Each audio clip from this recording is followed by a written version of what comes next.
എല്ലാ പ്രേക്ഷകർക്കും സഞ്ചാരം പരിപാടിയിലേക്ക് സ്വാഗതം. ചരിത്രമുറങ്ങിക്കിടക്കുന്ന കണ്ണൂരിൻ്റെ മണ്ണിലൂടെയാണ് നമ്മുടെ ഈ യാത്ര. ഇവിടുത്തെ സവിശേഷത നഗരത്തിലെ റോഡുകൾ തന്നെയാണ്. ഇവിടെ ടാർ ചെയ്ത റോഡ് ഏറിയാൽ ഒരാഴ്ച വരെ അങ്ങനെ കിടക്കും. പിന്നീട് ഒരു പ്രത്യേക രീതിയിൽ റോഡിൽ കുഴി രൂപപ്പെടും. അത് കാണാൻ രസമാണ്. ആ കാഴ്ച ഇവിടുത്തുകാർക്ക് ഒരു ആവേശമാണ്. ഏറ്റവും രസകരമായ കുണ്ടുകളും കുഴികളും കാണണമെങ്കിൽ ടൗണിൽ നിന്ന് അല്പം മാറി സഞ്ചരിക്കണം. അതു കാണാനായി സിറ്റി എന്ന പ്രദേശത്തേക്കുള്ള ബസ്സിൽ ഞാനും എൻ്റെ ക്യാമറമാനും കയറി. കാഴ്ചകൾ ചിത്രീകരിക്കാനായി ഞങ്ങൾ ബസ്സിൻ്റെ പിൻസീറ്റിൽ തന്നെ ഇടം പിടിച്ചു. ഫുട്പാത്തുകൾ വഴിയോര കച്ചവടക്കാർ കൈയടക്കിയിട്ടുണ്ട്. യാത്രക്കാർ റോഡിലൂടെയാണ് നടക്കുന്നത്. എങ്ങും ഹോൺ മുഴക്കം. ബസ് യാത്ര പുറപ്പെട്ടു. അല്പം മുന്നോട്ട് പോയപ്പോൾ വല്ലാത്തൊരു കുലുക്കം അനുഭവപ്പെട്ടു. പുറത്തു നോക്കിയപ്പോൾ എല്ലാ വാഹനങ്ങളും കുലുങ്ങിക്കൊണ്ടുവരുന്നത് കാണാനായി. സാഹസിക യാത്രയ്ക്ക് ഇവിടുത്തുകാർക്ക് എവിടെയും പോകേണ്ട കാര്യമില്ലെന്ന് മനസ്സിലായി. അധികൃതരെ ഇടയ്ക്കിടെ യാത്രക്കാർ പുകഴ്ത്തുന്നുണ്ടായിരുന്നു. കേട്ട് ശീലമില്ലാത്തതുകൊണ്ട് ഞങ്ങൾ ചെവി പൊത്തി. തിരിച്ചു വരുമ്പോൾ എന്തായാലും ഒന്ന് ഇവിടെ നടന്നു കാണാൻ തന്നെ തീരുമാനിച്ചു. ബസ് കുറച്ചകലെ സഞ്ചരിച്ചു കഴിഞ്ഞു. ഇരുവശങ്ങളിലും പ്രകൃതിരമണീയമായ കാഴ്ച. ഇവിടെയുള്ള കുഴികൾക്കൊരു പേരുണ്ടത്രേ, നരകക്കുഴികൾ. ബസ്സിലുള്ളവർ ഒരു കളിയിലേർപ്പെട്ടിരിക്കുന്നത് അപ്പോഴാണ് ഞങ്ങളുടെ ശ്രദ്ധയിൽപ്പെട്ടത്. റോഡിലെ കുഴികൾ എണ്ണി കളിക്കുകയാണ് ഇവർ. ഇവിടുത്തുകാർക്ക് ഇതൊരു വിനോദമാണ്. കാടുകളും മലകളും ഒന്നുമില്ലാത്ത സ്ഥലമായതുകൊണ്ട് അധികൃതർ നഗരത്തിൽ തന്നെ ഇത്തരം സാഹസിക സംവിധാനങ്ങൾ ഒരുക്കിയതാണത്രേ. ബസ്സിനുള്ളിൽ പിടിവിട്ടാൽ യാത്രക്കാർ തെറിച്ചു പോകും. അതുകൊണ്ട് ഞാനും ക്യാമറമാനും ബസ്സിന്റെ കമ്പിയിൽ പിടിച്ചിരുന്നു. ഏതായാലും അധികം സാഹസം അനുഭവിക്കാനുള്ള ശേഷിയില്ലാത്തതുകൊണ്ട് ഞങ്ങൾ അടുത്ത സ്റ്റോപ്പിൽ തന്നെ ഇറങ്ങി. അങ്ങനെ ഞങ്ങൾ സിറ്റിയിലെത്തി. യാത്രക്കാർ എന്തോ പറഞ്ഞുകൊണ്ട് ഇറങ്ങുന്നുണ്ടായിരുന്നു. കുറച്ച് പുളിച്ചതാണ്. ഇറങ്ങുമ്പോഴും കയറുമ്പോഴും ഇവിടുത്തുകാർ നഗരഭരണാധികാരികളെ ഓർക്കുമത്രേ. സിറ്റിയിൽ നിന്നുള്ള യാത്രയാണ് ഏറ്റവും രസകരം. പഴയ ചെമ്മൺപാതയെ ഓർമ്മിപ്പിക്കും വിധം വളരെ സാഹസികമായ ഒരു യാത്ര. ആടിയുലഞ്ഞാണ് ബസ്സുകൾ സഞ്ചരിക്കുന്നത്. സിറ്റി മുതൽ താഴെ ചൊവ്വ വരെ റോഡിൻ്റെ മനോഹാരിത ഒന്ന് കാണേണ്ട കാഴ്ചയാണ്. നടക്കുമ്പോഴാണ് കുണ്ടുകളുടെ ആഴവും ഭംഗിയുമൊക്കെ മനസ്സിലാവുക. ഇതെങ്ങനെ സംഭവിക്കുന്നുവെന്ന് ഞങ്ങൾ പ്രദേശത്തുകാരോട് ചോദിച്ചു. സാധാരണ ഇതുപോലെയാകാറില്ലെങ്കിലും കുഴികൾ രൂപപ്പെടാറുണ്ടത്രേ. ഇത് കുടിവെള്ളം ലഭ്യമാക്കാനുള്ള MLAയുടെ നല്ല തീരുമാനത്തിൻ്റെ ഭാഗമായി പ്രത്യേകം പറഞ്ഞ് ചെയ്യിച്ചതാണത്രേ. കുഞ്ഞിക്കുഴി, നടുക്കുഴി, വട്ടക്കുഴി, താമരക്കുഴി, ജലക്കുഴി, മോഡേൺ കുഴി, മരണക്കുഴി എന്നിങ്ങനെയാണ് ഇവിടെയുള്ള കുഴികളുടെ പേരുകൾ. കുഞ്ഞിക്കുഴി പേരുപോലെ തന്നെ ചെറിയ കുഴിയായിരിക്കും. അപകടം സംഭവിക്കാത്ത ഒരു തരം പാവം കുഴി. ഇത് ഇവിടുത്തുകാർ എന്നും കാണുന്നതാണ്. സാധാരണ റോഡിന്റെ നടുക്ക് പ്രത്യക്ഷപ്പെടുന്ന ഒരു കുഴിയാണ് നടുക്കുഴി. ഇതിൽ വീഴാതെ നോക്കണം. വീണാൽ മറ്റൊന്നും സംഭവിച്ചില്ലെങ്കിലും നടുപൊടിയും. വട്ടത്തിൽ രൂപപ്പെടുന്ന കുഴിയാണ് വട്ടക്കുഴി. ഇതിന് നാടൻ കുഴിയെന്നും പേരുണ്ട്.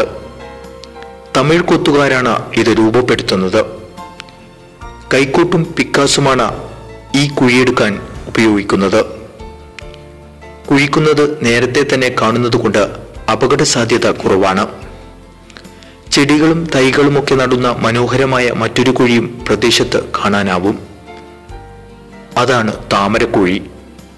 വീട്ടിൽ ഇതൊന്നും നടാൻ സ്ഥലമില്ലെങ്കിൽ അധികൃതർ തന്നെ കുഴിച്ചു കൊടുക്കുന്നതാണത്രേ താമരക്കുഴി. അതുകൊണ്ട് തന്നെ റോഡിലെങ്ങും പച്ചപ്പ് കാണാനാവും. മഴ പെയ്താലും കുടിവെള്ള പൈപ്പ് തുറന്നു വിട്ടാലും രൂപപ്പെടുന്ന ഒരു കുഴിയാണ് ജലക്കുഴി. ഇത് രൂപപ്പെട്ടാൽ പിന്നെ കയ്യിൽ യാത്രക്കാർ ഒരു വടി കരുതും. കുഴിയുടെ ആഴം പരിശോധിക്കാനാണത്രേ ഇത്. എങ്കിൽ മാത്രമേ തുടർന്ന് യാത്ര ചെയ്യാനാവുകയുള്ളൂ. ആഴമുണ്ടെങ്കിൽ അല്പം മാറി വേണം സഞ്ചരിക്കാൻ. ഇല്ലെങ്കിൽ 8ന്റെ പണിയാണ് കിട്ടുക. മണ്ണുമാന്തി യന്ത്രം ഉപയോഗിച്ച് ചളിക്കുളമാകുന്ന കുഴിയാണ് മോഡേൺ കുഴി. നല്ല പൈസ ചിലവുള്ള കുഴിയാണിത്. മരണക്കുഴിയാണ് ഏറ്റവും അപകടം പിടിച്ച കുഴി. ഇതിൽ വീഴാതെ നോക്കണം. യാത്രക്കാർ വളരെ കഷ്ടപ്പെട്ടാണ് ഈ കുഴികൾ മറികടന്നു പോകാറുള്ളത്. കാണുമ്പോൾ ഭീകരത തോന്നുമെങ്കിലും ഇത്തരം കുഴികൾ പ്രദേശത്തുകാർക്ക് ഒരു നേരം പോക്കാണ്. 5 കിലോമീറ്റർ സഞ്ചരിക്കണമെങ്കിൽ ഏതാണ്ട് 1 മണിക്കൂറിനടുത്ത് യാത്ര ചെയ്യണം.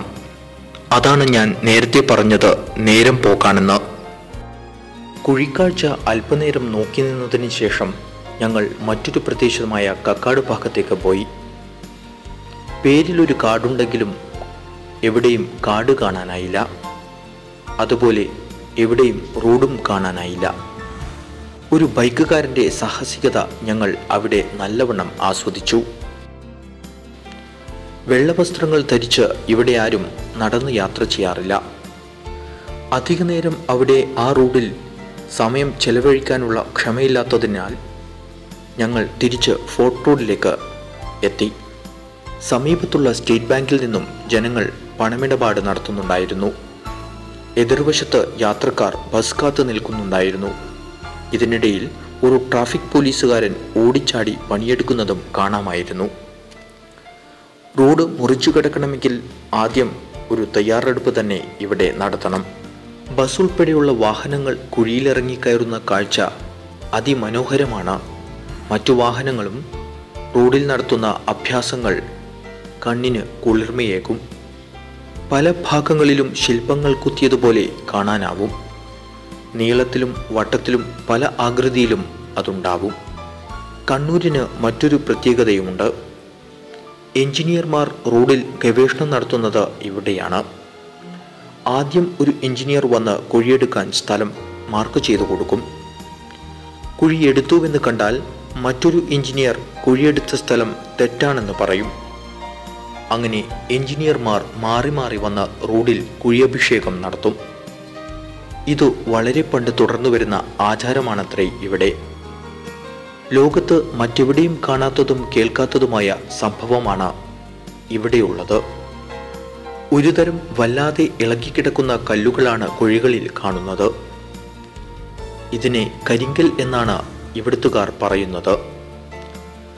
സമരക്കാർ അത്യാവശ്യം വന്നാൽ പോലീസുകാർക്ക് നേരെ പ്രയോഗിക്കുന്നതും ഈ കല്ലുകളാണത്രേ. ഇവിടുത്തെ കാൽനട യാത്രക്കാർ ശ്രദ്ധിക്കേണ്ട മറ്റൊരു കാര്യം ഇതാണ്. നടന്നു പോകുമ്പോൾ ആദ്യം വാഹനം നോക്കണം, പിന്നെ കുഴി നോക്കണം, കുഴിയിൽ നിന്ന് തെറിച്ചു വരുന്ന കല്ലുകൾ നോക്കണം. ആദ്യം പറഞ്ഞ രണ്ടും നോക്കിയില്ലെങ്കിലും മൂന്നാമത്തെ കാര്യം നോക്കിയില്ലെങ്കിൽ കല്ല് കൃത്യമായി നിങ്ങളുടെ തലയിലോ മുഖത്തോ പതിച്ചെന്നു വരാം. പ്രകൃതിരമണീയമായ കുഴികൾ കണ്ടാൽ കണ്ണെടുക്കാൻ തോന്നില്ല. ഇവിടെ അടുത്തുതന്നെ ഒരു റിയാലിറ്റി ഷോ നടക്കാൻ പോകുന്നതായി ഞങ്ങൾ അറിഞ്ഞു. താഴേച്ചൊവ്വ മുതൽ കക്കാട് വരെ ഒരു റോഡ് യാത്ര. കുണ്ടുകൾ വെട്ടിച്ച് റോഡിലൂടെ ഒരു യാത്രയാണിത്. വിജയികൾ ഉണ്ടാവാതിരിക്കാൻ നഗരസഭ റോഡ് മുഴുവൻ കുണ്ടാക്കിയെന്ന പരാതിയും നാട്ടുകാരിലുണ്ടായിരുന്നു. തുടർന്ന് കോടതി ഇടപെട്ട് ചില കുഴികൾ അടക്കണമെന്ന നിർദ്ദേശം കൊടുത്തതായും അറിയാൻ കഴിഞ്ഞു. ഗിന്നസ് ബുക്കിൽ ഈ റോഡ് ഇടം പിടിക്കുമെന്നാണ് അറിയുന്നത്. ഈ റോഡിലൂടെ നിത്യേന വാഹനമോടിക്കുന്ന ബസ് ഓട്ടോ ഡ്രൈവർമാരെയും ആദരിക്കാൻ പോകുന്നുവെന്ന വാർത്തയും പ്രചരിക്കുന്നുണ്ടായിരുന്നു. ഇവിടുത്തെ ജനങ്ങളെ വിഷമിപ്പിക്കുന്ന ഒരു കാര്യം കൂടി ഞങ്ങൾക്ക് അറിയാൻ കഴിഞ്ഞു. തെരഞ്ഞെടുപ്പ് അടുക്കുന്നതുവരെ മാത്രമാണ് ഇവിടെ സാഹസിക യാത്രകൾ അധികൃതർ അനുവദിക്കാറുള്ളത്. വോട്ട് ചോദിക്കാൻ എത്തുന്നവർക്ക് ജനങ്ങളെ അങ്ങനെയൊന്നും കഷ്ടപ്പെടുത്തുന്നത് ഇവിടെ ഇഷ്ടമല്ലത്രേ. തെരഞ്ഞെടുപ്പ് സമയത്ത് അത് വേണ്ടെന്നാണ് ഇവിടുത്തെ രാഷ്ട്രീയ പാർട്ടികളുടെ നിലപാട്. പ്രായമായ വോട്ടർമാരുൾപ്പെടെയുള്ളവർക്ക് വോട്ട് ചെയ്യാനുള്ളതല്ലേ എന്നാണ് അവരുടെ ചോദ്യം. അങ്ങനെ കാടുകളും മലകളും താണ്ടാതെ ഭീകരമായതും മനോഹരമായതുമായ ഒരു യാത്ര സഞ്ചരിച്ചു കഴിഞ്ഞതിൻ്റെ സന്തോഷത്തിൽ ഞങ്ങൾ ഇവിടെ നിന്നും മടങ്ങി.